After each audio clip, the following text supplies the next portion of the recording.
محكمة قسنطينة تحسم الجدل حول قاتل مروى بوغشيش. هل هو سيف الدين الداعاس أم شخص آخر؟ بيان رسمي عن محكمة ولاية قسنطينة توضح وتؤكد حقيقة القبض على الشخص الذي قتل مروى بوغشيش، وهذه صورة للبيان، وسأقرأ لكم بعد قليل البيان كاملا حتى تكون الصورة واضحة. للمزيد من التفاصيل أرجو منكم متابعة هذا الفيديو للآخر لمعرفة حقيقة وتفاصيل الأخبار المتداولة. السلام عليكم ورحمة الله وبركاته. أهلا وسهلا بكم جميعا في فيديو جديد، معكم توتو FM. في البداية فلنصلي على الحبيب المصطفى رسول الله عليه أفضل الصلاة والسلام. ملاحظة هامة إلى كل شخص ينتقد صوتي، نعلمكم أننا نقدم هذا الفيديو كمحتوى ننقل الأخبار لا أكثر ولا أقل، مع التأكيد للجميع لكم كل الاحترام والتقدير.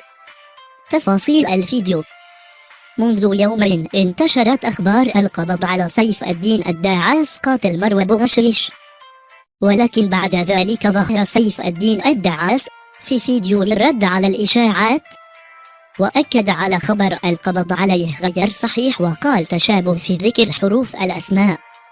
وبتاريخ يوم الأربعاء 2 جويلية 2025 بيان رسمي عن محكمة ولاية قسنطينة توضح وتؤكد حقيقة القبض على الشخص الذي قتل مروى بوغشيش، وهذه صورة عن منشور البيان، وسأقرأ لكم الآن البيان كاملا.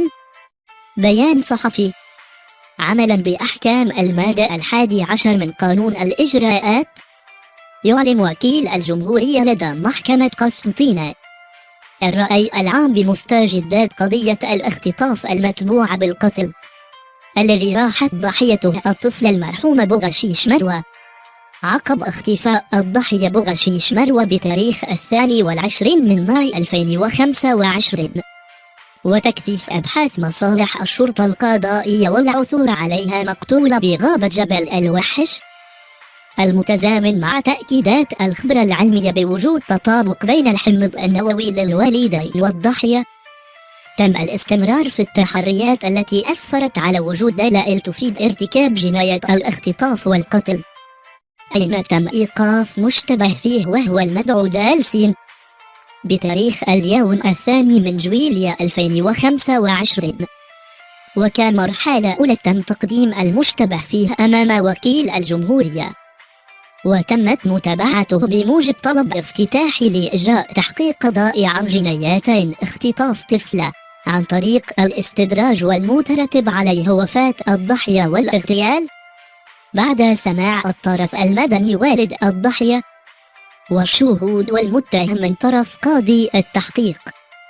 أصدر أمرا بإيداع هذا الأخير رهن الحبس المؤقت هذا، وتبقى التحقيقات القضائية مفتوحة ومتواصلة للكشف على كل الملابسات التي تحيط بهذه الجريمة الخطيرة باستعمال كل الوسائل القانونية من إيقاف كل متورط له علاقة بها. رحم الله مروى بوغشيش وألهم ذويها جميل الصبر والسلوان. وفي نهاية هذا الفيديو نتمنى الخير والسلامة للجميع، ونود أن تشاركونا بتعليقاتكم حول هذا الموضوع، وسنوافيكم بكل ما هو جديد. أرجو منكم متابعة قناة توتو على اليوتيوب، ولا تنسوا الإعجاب بالفيديو والاشتراك في القناة حتى يصلكم كل فيديو جديد مع التفاصيل. شكرا.